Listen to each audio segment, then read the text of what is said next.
Hi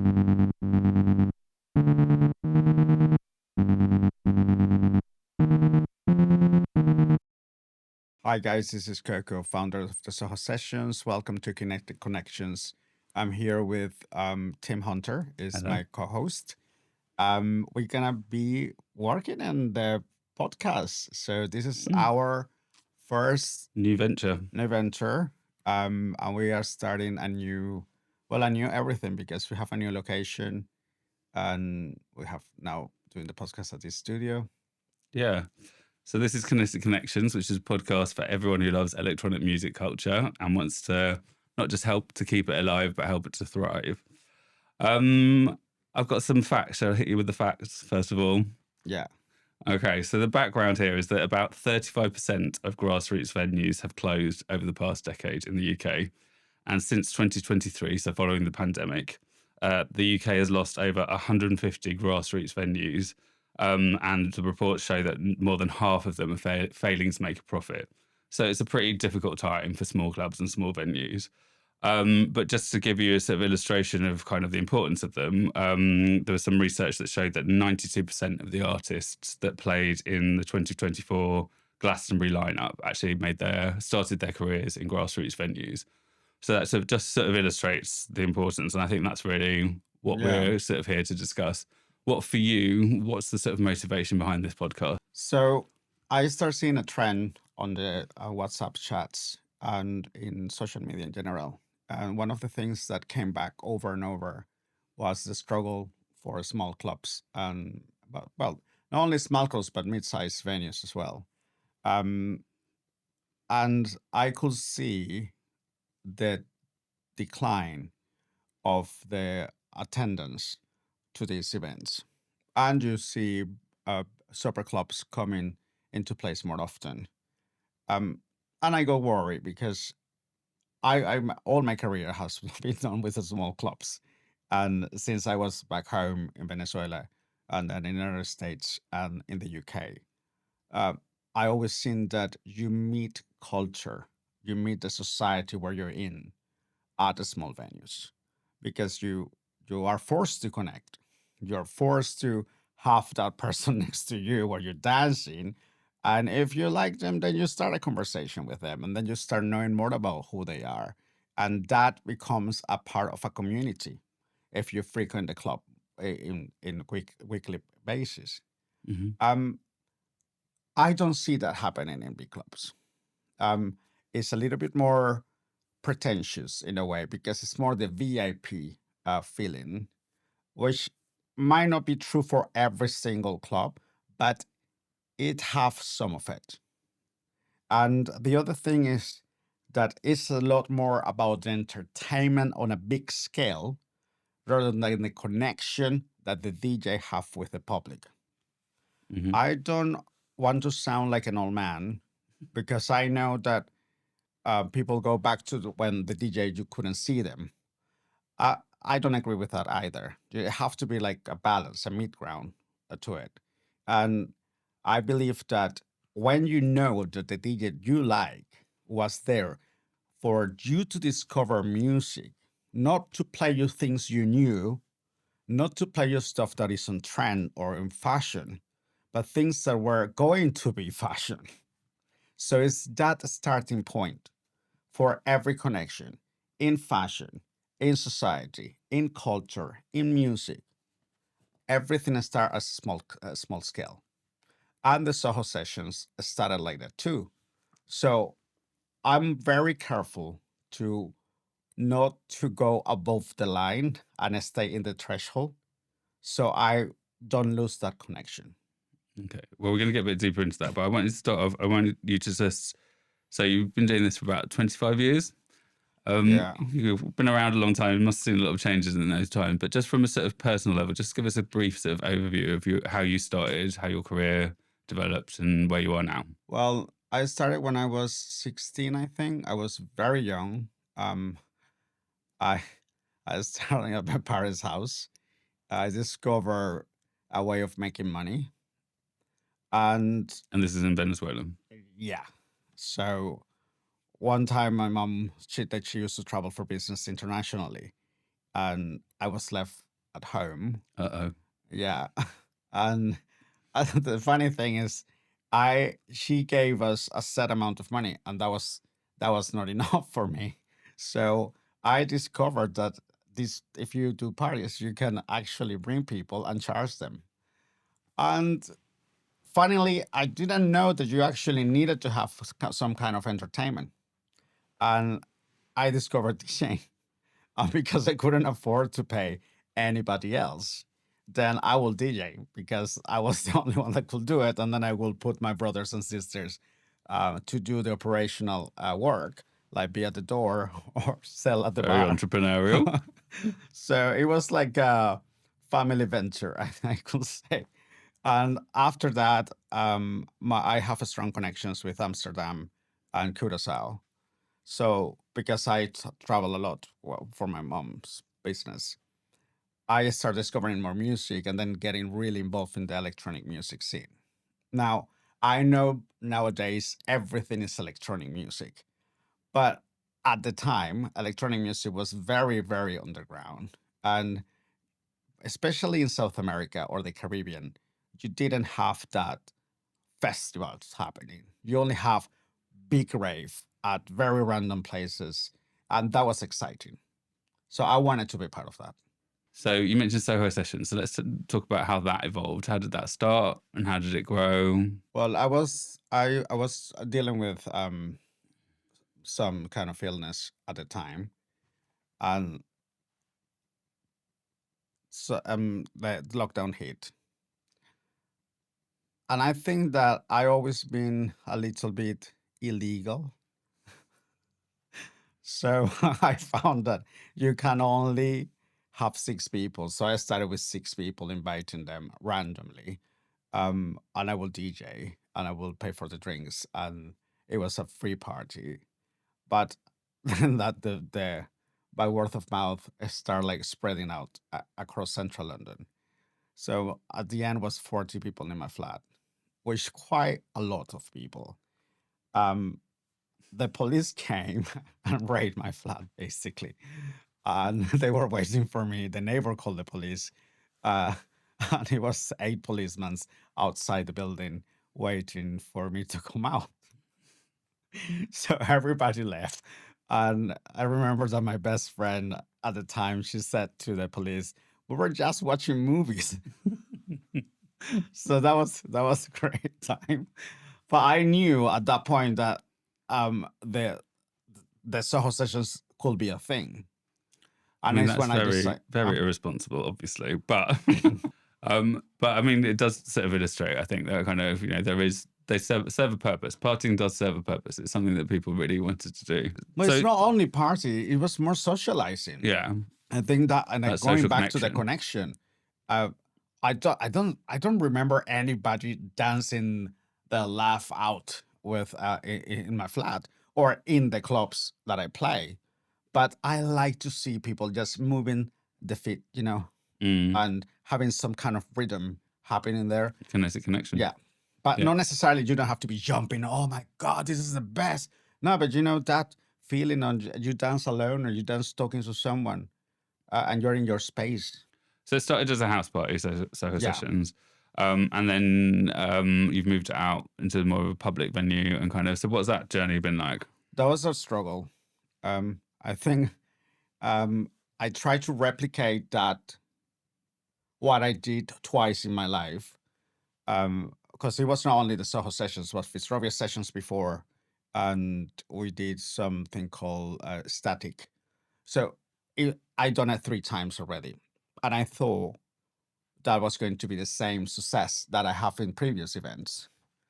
And the funny thing is that we were filming the event and we only sold 5 tickets, and that's a hit because it is you realize that it's not exactly the same. People have different reasons why they go to a party at the house. So when that happened is when I decide the venue have to feel like home, and that's why we changed the slogan of the event, "Home away from home." And it's grown since then, obviously, but Yeah. It's definitely been a bit of a struggle. Did it surprise you how difficult it was given your sort of past experience of doing it before? Well, also It's because it was after lockdown, Yeah.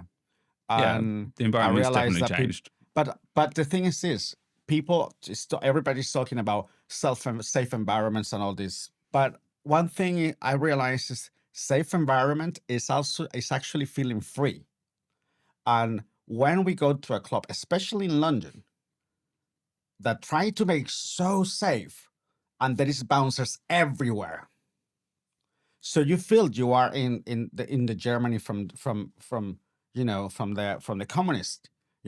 Everything is, they track you to the toilet, they open the toilet, they follow you, they see when you're dancing. That's not freedom. Hmm. Well, that segues nicely into the next section, so which I wanted to talk about what are the ingredients of a good small club. We have a policy not because we want to be dictatorial, it's because we want to preserve peace. There's no labels, no attitude, no drama.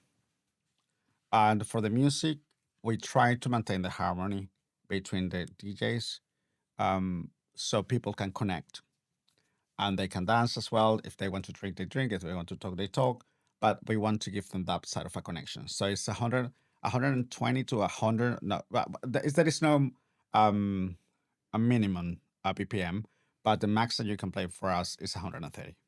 Okay. So right, this next section, I want to talk about kind of the impact that small clubs can have on the culture, and not just in terms of music culture, but in terms of the wider culture. But let's start with music. Like, talk about kind of how important it is for for DJs to have small clubs to experiment, hone their craft. When you are a DJ or an aficionado, and I remember this from my 20s and 30s, you are looking for a family. Most of us, and I'm quoting BB Minor, we are alone in London, and it feels very empty sometimes. So when you start frequenting the same club, or you DJ there, and then you make friends, and those friends become your family, and it's like as your support network. So you, as I said before, you meet society, you meet culture when you are at the small clubs. In terms of a DJ's career, like, I think I love the big clubs. Yeah. But you can't have a DJ that's going to fill a room with that space if they haven't proved themselves. So as part of the ecosystem, trial and failure. It's trial and failure. Yeah. I know that I release my tracks during my sets, and I see what I have to change in the tracks when I'm DJing. And I know that a lot of people does that with other DJs as well. Like if you're a producer, you send it to small DJs or people that is been DJ for 2 years or 3 years. Of course, you need to have like that limit, because if it's a guy that has been playing for the like 6 months, you need to work on your craft. So I think it takes a little bit of time for you to craft it. I haven't crafted mine yet, but I know that after 3 years is when you start seeing what we say in Spanish, the cheese on the toast. The development happened. Literally made my stomach rumble. But yeah, it's that, and the thing is that I think it's harder to play at the small venues because you are seeing people's faces, and you can see the reaction when you make a mistake. So a small venues in general, is like the fire test for you as a musician or as a DJ. That really helps your development. And what I really love about the SOHO sessions is that, like, you can see the DJs feel free to experiment and to try out different things, and the crowd that we built is really supportive of that, and they'll kind of go with them and they'll let them do the kind of more edgy stuff. But I wanted to say this: there is a difference between live music, like when you're DJing live, and when you put your set online. And we need to be careful what is a DJ for online purposes and the DJ that is for clubs. What is that difference? When I seen the DJs that play for the SOHO sessions, when they start experimenting and they get crazy, the vibration and the people, the vibration that you have with the people and the energy becomes one. And you can tell that people is enjoying. Yeah. People seeing it online won't feel that. Yeah. because they don't understand the context. You were not there. Well, there's no feedback as well. There is no feedback. And Yeah. also, you were not fighting with the bouncer or buying a drink from the lady at the bar. Yeah. You have a completely different context of what is that. Yeah. So one thing that surprised me is when people criticize the DJ, but you see people really jumping and getting, really happy in that set. And then it's a horrible set because he didn't do this trick and this, that, and the technique. And you're like, he was live. You were not there. So let it be. Yeah. Yeah. And one of the things, like in these discussions that we've been having with DJs, and I'm trying to dig into, like, how do you do that? How do you create those moments? And like, they always say, it's vibes. It's so much about vibes and instinct.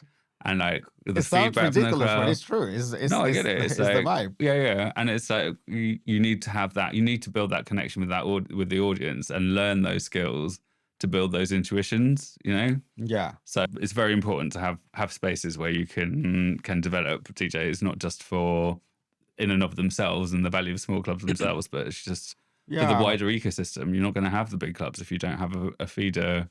A sort of a development pathway for DJs. That's what they don't realize. I think that's the biggest issue that is happening right now in London.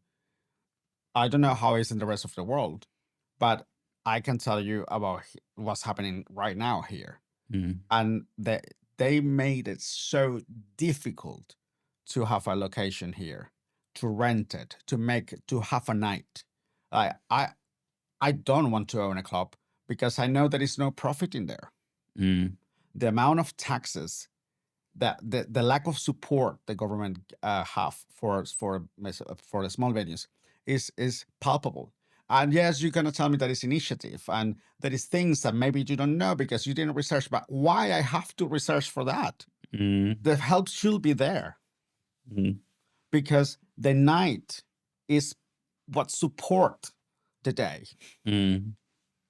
I think we'll come back to that point, I think. But I just want to talk about the kind of the wider culture as well. And if you think about all of the amazing genres and youth culture that the UK in particular, I'm going to focus on the UK because that's what I know best, has created, there's nearly always there's a club at the heart of it, whether you're talking about like the New Romantics and Blitz, or you're talking about Twice as Nice and garage music, or Lee Bowery at Taboo, like the Hacienda, which cause I studied in Manchester, but Hacienda had closed. That's maybe a topic for another time. But Sankey's was a major thing in Manchester. That's where I first went and heard about drum and bass and kind of garage. Then like where we went at the weekend, Lakota in Bristol. That's a real centre for drum and bass. That was amazing.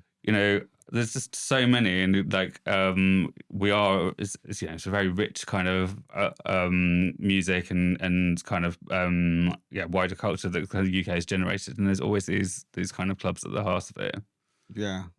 It's not just about kind of music. There's kind of a wider impact on fashion and on art, and they're very much the character of London and of every major city, I think.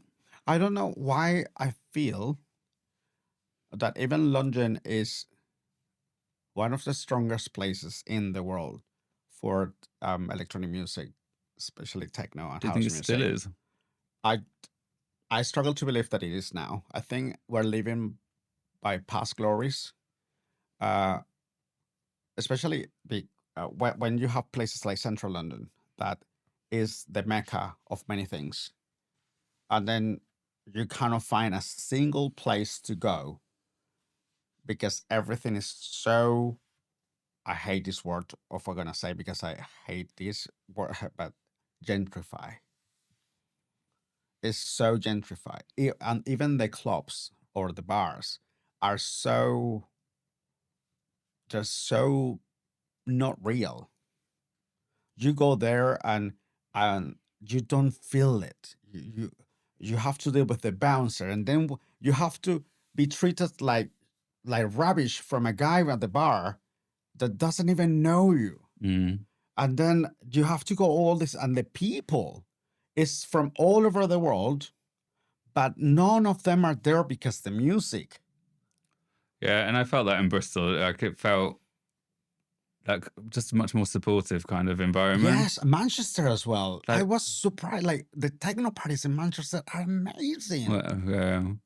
And even in like Lakota, when there was that guy and he was like, you spoke to him and he's like, these are all my own productions. Yes, yeah, that was a good conversation. Amazing. Yeah, and he was, even though he was the DJ, it was a packed night, and he took the time to spend 4-5 minutes with me Mm. to explain to me about his concept, about what you can see that. I know that in London we have that still, but I feel that not in central London. I see places like Orange Yard that have great DJs, was a great place, close. Mm. The End, close. What was the other one? It's like you There's see so them, many. you see them like they open, they try, they close. Yeah. And also Westminster Council, my goodness, really, the amount of the late license and all of those little perks they put, like they become a block for any night to progress. Well, again, this transitions nicely into vinyl section, which is kind of, you know, this, which is really the crux of this podcast, is about what needs to change, what do DJs and promoters and venues, like what can we do to kind of come together and ensure that these clubs can continue to thrive and contribute to the culture. Yeah. So that was a tongue twister. So we talked a little bit about policy, and I mean, I know the Mayor of London is doing a lot of work on trying to kind of support music venues and nightlife. But there is this really weird thing. It's like, it's always like, it just needs to be contained. It needs to be suppressed. It needs to be kind of controlled. Yeah. But that's the night. Stop getting in my business. Yeah. Like, I was like, people that don't go out, please, please, please, don't get involved. Unless you're coming to my party and you pay the ticket and you buy the drinks, don't get out. If you're gonna have an opinion, we're not interested. And I say, there is a reason why I say this. When you are a person going out, like but most of my friends, and you go to a techno event, okay, and you work 9 till 5 or probably till like 8 or 10 p.m. You're tired, and the only thing you want is peace and connection. So you go to Corsica Studios or Phonox, and you just want to see your friends and have fun. And then you have this, no, because we need to preserve. So guys, can you put the sound down? Off. Yeah, and I remember speaking to somebody who worked at the mayor's office years ago, and he was saying, you know, one of the things that has kind of caused a lot of Soho venues to close is all of the people moving into Soho. It's like, why did you move in there? Surely you moved into Soho because of the culture, because it was kind of a bit edgy, and now you're like complaining about the noise. I know. I got a friend that bought a house there, a flat in Soho, and then he was complaining about the sound, and I was like, what? You could live in Mayfair, yeah. Okay, or you can go to Putney, or you can go to 10,000 places in London just to have a peaceful life. Yeah. But you decide Soho. Yeah. Well, Soho the night in Soho should be protected. Yeah. Before we sound too much like a couple of old men complaining, let's talk about. No, it's very tempting, but to turn it into a more constructive thing. Like, there are, you know, this is a different world, and social media obviously is a big part of that, and there are definitely kind of, I think, opportunities there. So can you, like, the different ways of sort of monetizing and kind of becoming known, building a following. Can you talk a little bit about what you know, what you've learned, and what you're curious about to explore in the rest of this podcast? So, connection. Again, you cannot make money if you don't have connection. And I test this theory in my socials. Every time we start we put the brand, the logo at the party, but there is no connection with the people that is watching this, then we don't have a successful event. When I have spoken to people personally, face to face, and you get that sense of, oh, I might like you, we maybe can be friends, then they will come to the event. So if people feel that connection online, you can monetize. authenticity is what allows you to monetize. Mm. So the more you pretend, we're humans, we are intuitive. We know when you're being fake. Mm. So, and that's true for everyone. Mm. So let's stop being pretentious, let's be authentic, and then you could make money. There you go. But it's an entirely new skill set. I mean, I think, most people want to DJ because they love playing music and they love that connection. Yes, too many And DJs. people like to start to DJ because they love music and they love that connection. But then, you're asking them to kind of learn about social media, learn about marketing, learn about sort of how you promote yourself. So it's like, I know that I have worked with DJs that have a big following. I met them first to see if it's authentic. Once we have that conversation, over drinks or dinner and stuff, then I know that they can play at the SOHO sessions. The reason behind it is because when you meet them and you see that their following is not because they are pretending, but because they're good and because they have engagement, but not engagement as in social media, but engagement for real. Like when they put themselves at the stage, they know what they're playing, they know what connects with people. So those are the people that I feel that that can monetize and can grow faster. yeah. And that's the reality, isn't it? You do look at kind of social media following and think kind of, is this person going to bring an audience? So it's a really important skill, I think, for DJs to have. One of the other areas, I think, I know you've got some strong opinions about kind of the business mindset. I know you've got some strong opinions about some of the newer DJs perhaps don't know about the mechanics and the economics of running a club. So, but what are kind of some of the questions that you want to explore in the future episodes of this podcast around that? How to find that middle ground? I think I struggle to find a middle ground. I always go one limit or the other. In terms of what? And even though we had some full nights and some successful songs and tracks that came out, I still would like to be more continuous, and that's what I want to achieve also in this podcast. Learn from not only from the big names, but also from the people that has been doing it for years, and they might not be famous, but they're constant, they're continuous. And I think it's important to share knowledge, because knowledge is nothing if you cannot share it. Something that you learn the hard way, and you're never going to follow any advice. So this is not an advice. It's a commentary that can help you.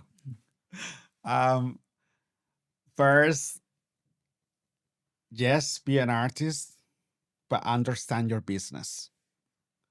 If you don't know how much it costs to the club to pay you, or to the night runner or the promoter to pay you, and not just you, the security, it's the front security. of house. Like everybody have a little responsibility in your craft, and the only way to develop your craft is actually understanding the business side of things. Yeah. And it's not about no, it's that when you talk business, you lose your spirit. No, you don't. You have now a base to grow. Yeah. Yeah. Creativity thrives in restrictions. Yeah. All right. Our time is up. Okay, guys, thank you so much. This is KOKOH and Tim Hunter. This is the Kinetic Connections from the SOHO sessions. Thank you for watching. And subscribe. And if you have any questions that you'd like us to explore, leave us a comment, send us a DM on the SOHO sessions Instagram. Do give us likes. like and subscribe. Thank you, guys. Thanks.